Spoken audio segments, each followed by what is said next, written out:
अब आता है सबसे जरूरी पार्ट, आपको इसको एकदम ध्यान से भरना है। इसमें आपको कोई भी गलती नहीं करना है, सबसे ध्यान से इसी चीज को भरना है, वरना आपका फॉर्म रिजेक्ट हो सकता है। नमस्कार दोस्तों, तो फाइनली झारखंड मुख्यमंत्री मैया सम्मान योजना का फॉर्म भरने का डेट आ चुका है, जो कि 3 अगस्त 2024 से लेकर आप 10 अगस्त 2024 तक भर सकते हैं। और ध्यान दें कि ये फॉर्म बिल्कुल फ्री में भरी जाएगी। आपको इस फॉर्म को भरने के लिए किसी को भी पैसे देने की जरूरत नहीं है। और अगर आप लोग को पता नहीं है तो मैं बता देना चाहता हूँ कि इस योजना का लाभ केवल झारखंड में रहने वाली लड़की एवं महिलाओं जिनकी उम्र 21 से लेकर 50 वर्ष तक है, वही सिर्फ इस योजना का लाभ उठा सकते हैं। और उनके खाते में हर महीने के 15 तारीख को झारखंड सरकार द्वारा 1000 रुपये डाल दिए जाएंगे। अब देखिए, इस वीडियो को पूरा जरूर से देखना, क्योंकि मैं आपको इस वीडियो में अच्छे से आसान भाषा में समझाने वाला हूँ कि आप इस योजना का फॉर्म कब और कहां से कैसे भर सकते हो। और हाँ, मैं पहले ही बता देता हूँ कि इस फॉर्म को भरने के बाद आपको प्रखंड या अंचल कार्यालय यानी कि ब्लॉक द्वारा कॉल किया जाएगा। इसीलिए अगर आप इस फॉर्म को सही से नहीं भरते हो तो आपको ये कॉल नहीं किया जाएगा और एक भी गलती होने पे आपके फॉर्म को रद्द कर दिया जाएगा। इसलिए इस वीडियो को पूरे ध्यान से अंत तक जरूर देखना। तो चलिए पहले बता देते हैं कि इस फॉर्म को आखिर कौन कौन भर सकता है, इस फॉर्म को भरने के लिए आखिर आपके पास क्या क्या होना चाहिए और क्या क्या जरूरी है। लेकिन उससे पहले मैं फिर बता देना चाहता हूँ कि इस फॉर्म को आप बिल्कुल फ्री में भर सकते हो। इस फॉर्म को भरने के लिए आपको किसी को भी पैसे देने की कोई जरूरत नहीं है। अब देखिए, इस योजना का लाभ उठाने के लिए आपको सबसे पहले झारखंड का निवासी होना चाहिए, यानी कि आपके पास वोटर ID कार्ड होना बहुत जरूरी है। आपकी उम्र 21 वर्ष से ज्यादा और 50 वर्ष से कम होना चाहिए। और एक बार आपका एक सिंगल खाता होना चाहिए जो कि आधार कार्ड से जुड़ा हुआ हो। और हाँ, अगर किसी का बैंक खाता आधार कार्ड से जुड़ा हुआ नहीं है तो फिर भी आप इस योजना का लाभ दिसंबर 2024 तक उठा सकते हैं। लेकिन दिसंबर 2024 से पहले ही अपने खाता और आधार कार्ड को लिंक करवा लीजिएगा, नहीं तो दिसंबर 2024 के बाद आप इस योजना का लाभ नहीं उठा पाएंगे। आपको मैंने पहले ही बता दिया है कि वोटर ID कार्ड होना बहुत जरूरी है और आपके पास आधार कार्ड होना ही चाहिए। और हाँ, आपके पास राशन कार्ड होना बहुत जरूरी है, तभी आप इस योजना का लाभ उठा सकते हैं। उसमें से आपका अगर पीला राशन कार्ड है तो भी चलेगा, गुलाबी राशन कार्ड है तो भी चलेगा, सफेद राशन कार्ड है तो भी चलेगा, या हरा राशन कार्ड है तो भी चलेगा। अब देखिए, किसे मिल सकता है ये तो मैंने बता दिया, लेकिन किसे नहीं मिल सकता ये जान लेते हैं। वैसे तो यहाँ बहुत कुछ लिखा है, लेकिन मैं आपको आसान भाषा में बता देता हूँ। अगर आपको किसी भी प्रकार का पहले से पेंशन मिल रहा है तो आप इस योजना का लाभ नहीं उठा सकते हैं। अगर आपके पति या फैमिली के किसी भी सदस्य के पास सरकारी नौकरी है तो आप इस योजना का लाभ नहीं उठा सकते हैं। यानी कि कोई विधायक, मुखिया या कोई भी सरकारी कर्मचारी हो तो भी आप इस योजना का लाभ नहीं उठा सकते। सीधे सीधे शब्दों में कहा जाए तो आपको सरकार द्वारा पहले से कोई भी पेंशन ना मिल रहा हो और ना ही आपकी फैमिली पूरी अमीर हो। अब देखिए, इस फॉर्म को कब और कहां से लेना है, कैसे भरना है और किसको जमा करना है, ये चीज मैं इस वीडियो के लास्ट में बताऊंगा। क्योंकि उससे पहले मैं बता देता हूँ कि इस फॉर्म को आखिर भरना कैसे है। मैं फिर से और एक बार बता देना चाहता हूँ कि ये फॉर्म बिल्कुल फ्री है। तो सबसे पहले मैं दिखा देता हूँ कि ये फॉर्म आखिर कैसा होने वाला है। तो देख लीजिए ध्यान से, ये फॉर्म 4 पेज का पूरी होने वाला है। सबसे पहले पेज में आपको अपना डिटेल्स भरना है, जैसे कि आवेदिका का नाम, यानी कि जिसके लिए इस फॉर्म को भरना है या जो इस फॉर्म को भर रहा है उसका नाम। और ध्यान रहे, इस फॉर्म को भरने में छोटी से भी छोटी गलती नहीं करनी है, वरना आपका फॉर्म रिजेक्ट हो सकता है। इसीलिए इस वीडियो को ध्यान से पूरा जरूर देखिएगा, क्योंकि इस वीडियो में आपको एक एक चीज डिटेल में बताने वाला हूँ। यहाँ पर आपको अपने पति या पिता का नाम भरना है। अगर आप शादीशुदा हैं तो अपने पति का नाम भरिएगा, और अगर आपका शादी नहीं हुआ है तो आप अपने यहाँ पिता का नाम भर सकते हो। यहाँ आप अपना पता भरना है, यानी कि यहाँ पर आपका ग्राम, यानी कि आप किस गांव में रहते हो उस चीज का नाम भरना है। यहाँ पर अपना थाना भरना है, यानी कि आपको यहाँ अपना पुलिस स्टेशन का नाम भरना है। पंचायत का यहाँ पर नाम भरना है, यहाँ प्रखंड का नाम भरना है, और यहाँ आपको अपना जिला का नाम भरना है। फिर यहाँ मतदाता पहचान संख्या, यानी कि आपको यहाँ वोटर ID कार्ड का नंबर भरना है, और यहाँ पर आपको आधार कार्ड का नंबर भरना है। यहाँ पर आपको अपना खाता संख्या भरना है, और ये चीज टिक जरूर करना। अगर आपका खाता आधार कार्ड से लिंक है तो आपको हाँ में टिक करना है, और नहीं लिंक है तो नहीं में टिक करना है। और ध्यान दीजिएगा कि आप दिसंबर से पहले अपना आधार कार्ड और खाता का लिंक जरूर करवा लीजिएगा, वरना दिसंबर के बाद आपको इस योजना का लाभ मिलना बंद हो जाएगा। यहाँ आपको बैंक का नाम लिखना है, जैसे कि बैंक ऑफ इंडिया है तो बैंक ऑफ इंडिया लिखना है, स्टेट बैंक है तो स्टेट बैंक लिखना है, और हाँ, शाखा सहित, यानी कि यहाँ आपको ब्रांच का नाम लिखना है। यहाँ आपको बैंक का IFSC कोड लिखना है। यहाँ आपको राशन कार्ड का संख्या लिखना है, यानी कि राशन कार्ड का जो नंबर है आपको यहाँ पे लिखना है। इसीलिए मैंने पहले ही बता दिया था कि राशन कार्ड होना बहुत जरूरी है, चाहे आपके पास कोई सा भी राशन कार्ड हो, लेकिन राशन कार्ड होना बहुत जरूरी है। यहाँ आपको पैन कार्ड का नंबर भरना है। ये है कोटि सामान्य अनुजाति अजाति, यानी कि आपको यहाँ SC ST OBC या जनरल कोटा से आते हैं आप, ये चीज यहाँ पे आपको भरना है। यहाँ पे आपको आयु भरना है कि आप कितने साल के हो। यहाँ पे आपको जन्म तिथि भरना है, यानी कि आपका जन्म कब हुआ था। आप यहाँ पर सही से जन्म तिथि भरिएगा जो कि आपके आधार कार्ड में है। यहाँ आपको आवेदिका का पहचान चिन्ह भरना है, यानी कि अपना पहचान चिन्ह भरना है। जैसे कि पहचान चिन्ह होता है,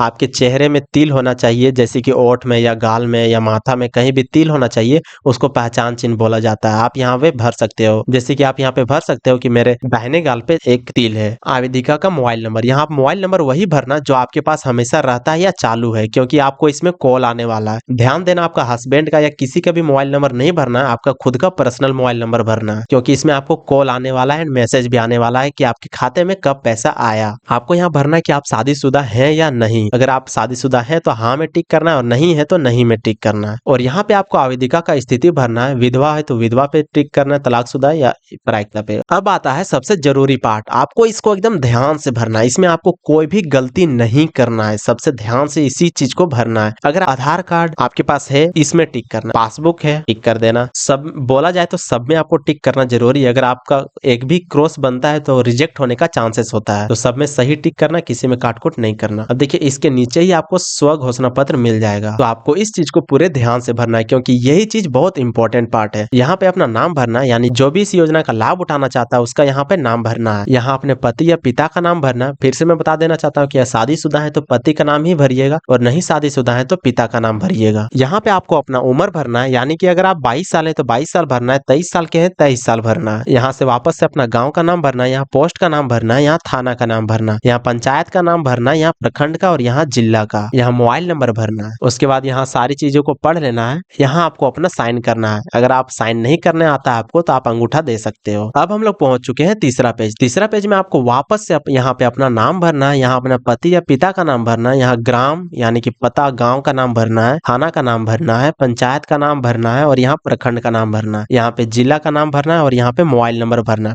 यहाँ पे आपको डालना है अपना एज, जो कि अभी करंट में आपका एज चल रहा है। इस खाली जगह पे आपको कुछ भी भरने की जरूरत नहीं है, आपको इसको खाली छोड़ देना, ये आपके लिए नहीं है। उसके बाद आपको यहाँ पे टिक कर देना है, और यहाँ पे भी टिक कर देना है। यहाँ भी आपको वापस से खाली जगह पे कोई भी भरने की जरूरत नहीं है, आपको इसको यहाँ पे छोड़ देना है। आपको सिर्फ ये सारी चीजें भरनी है, और यहाँ पे आपको अपना एज भर देना है, आपको यहाँ पे टिक कर देना है, बाकी बात खत्म। आपको और भी कुछ छेड़खानी नहीं करनी है इस फॉर्म में। अब आते हैं नीचे, तो आपको यहाँ पे फिर से अपना नाम भर लेना है, यहाँ पति या पिता का नाम, और यहाँ पे ग्राम या गाँव का नाम भर लेना है, थाना का नाम, पंचायत का नाम, प्रखंड का नाम, जिला का नाम, और मोबाइल नंबर भर लेना है। यहाँ पे तिथि भर लेना, यानी कि डेट, जिस डेट में आप सबमिट इस फॉर्म को करने वाले उसी को डालना। इस फॉर्म को आज भर रहे हो और आपको कल सबमिट करना है तो कल का डेट भरना, आज का डेट नहीं भरना। आप जिस दिन भी सबमिट करोगे उसी दिन का डेट भरना है, ठीक है। यहाँ पे आपको कुछ भी नहीं करना है। अब लास्ट पेज में आते हैं, यहाँ पे कुछ कुछ इंस्ट्रक्शन लिखा है, वो मैं आपको पढ़ के बता देता हूँ। सबसे पहले यहाँ पे लिखा है कि इस योजना का लाभ कौन उठा सकता है। तो इस योजना का लाभ 21 वर्ष से ज्यादा और 50 वर्ष से कम की आयु जिसकी भी है वो इस योजना का लाभ उठा सकता है, पर हाँ वो महिला या लड़की होना चाहिए। और हाँ, और एक बात बता देना चाहता हूँ कि अगर आपका सिंगल खाता है तो ही आप इस योजना का लाभ उठा सकते हैं। अगर आपका किसी के साथ ज्वाइंट खाता है तो आप इस योजना का लाभ नहीं उठा पाएंगे। अगर आपका ज्वाइंट खाता है तो सबसे पहले सिंगल करवा लीजिए, और आधार कार्ड से लिंक कराना बहुत जरूरी है। आपके पास वोटर ID कार्ड होना बहुत जरूरी है, आधार कार्ड होना जरूरी है, और राशन कार्ड होना बहुत जरूरी है। अब यहाँ पे लिखा है कौन कौन इस योजना का लाभ नहीं उठा सकते हैं, तो मैंने पहले ही बता दिया है, और ज्यादा लेंदी ना करते हुए दोबारा बता देता हूँ कि आपके घर में किसी का सरकारी नौकरी नहीं होना चाहिए, और ना ही कोई आपको पेंशन मिल रहा होना चाहिए। तभी आप हर महीने के 15 तारीख तक 1000 रुपया आपके खाते में भेज दिया जाएगा। और यह सरकार का टोल फ्री नंबर, कुछ भी दिक्कत होने पे आप इस नंबर पे कॉल कर सकते हो। अब चलिए बताते हैं कि इस योजना का फॉर्म आप कहां से लेंगे, कब भरेंगे और किसको जमा करेंगे। अब देखिए सबसे पहली बात, वैसे तो ये फॉर्म आंगनबाड़ी के सेविका या सहायिका द्वारा घर घर पहुंचा के दिया जाएगा, लेकिन अगर आपके गांव के आंगनबाड़ी के सेविका या सहायिका आलसी हैं तो आप इस फॉर्म को आंगनबाड़ी में जाके ले सकते हैं और भर सकते हैं। अब आपके मन में सवाल होगा कि आखिर इस फॉर्म को भरने के बाद जमा कहाँ करना है, तो मैं बता दूं कि 3 अगस्त से लेकर 10 अगस्त 2024 तक आपके ग्रामीण क्षेत्र के गाँव में कैंप लगने वाला है। वहाँ पे आपको इस फॉर्म को भर के सबमिट करना है, और ध्यान रहे आपको इस फॉर्म को लेकर खुद जाना है, ना ही किसी द्वारा भेजवाना है और ना ही किसी को देना है, क्योंकि उस कैंप में आपका और आधार कार्ड का फोटो खींचा जाएगा। और बात रही शहरी क्षेत्रों में, तो आप अपने वार्ड से या आंगनबाड़ी केंद्र से जाके इस फॉर्म को ले सकते हो और जमा कर सकते हो। और अब आती है सबसे जरूरी बात,